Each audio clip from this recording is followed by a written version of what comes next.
Je vous remercie, cher monsieur. Ce qu'il faut retenir de ces 2 jours de travaux, c'est que les institutions de l'Union,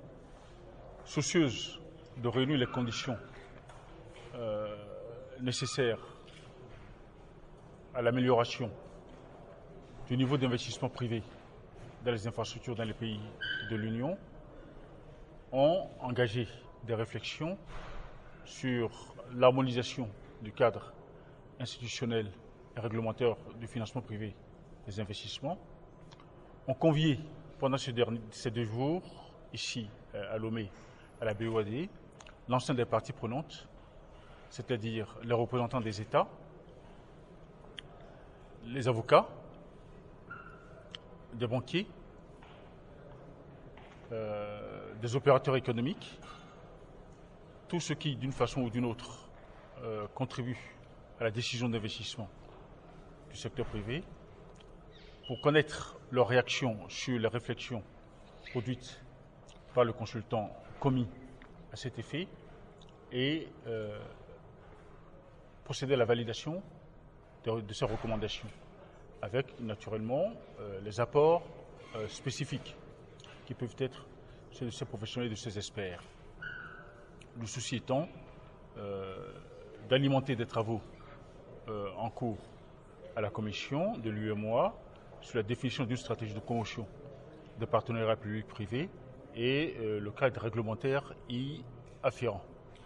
De façon pratique, les États de l'Union sont soucieux de changer l'approche fragmentée qui est aujourd'hui imposée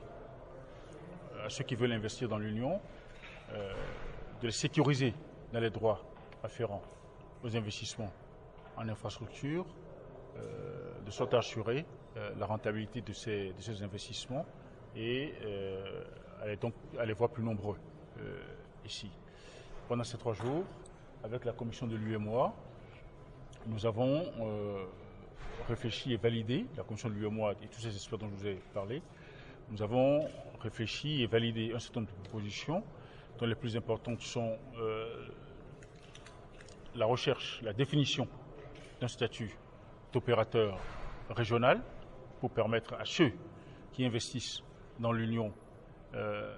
et qui doivent opérer sur plusieurs États de pouvoir jouir d'un statut spécifique, leur accordant un certain nombre d'avantages facilitant à la fois les investissements et l'exploitation de ces entités. Nous avons préconisé un renforcement du statut des régulateurs nationaux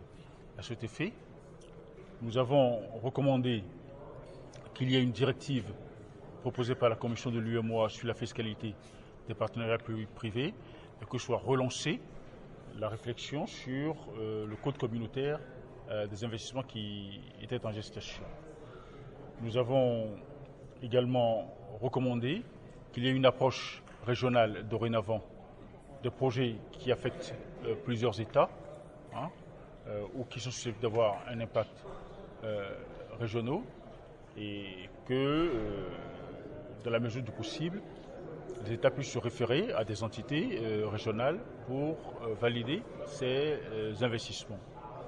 Nous avons recommandé également,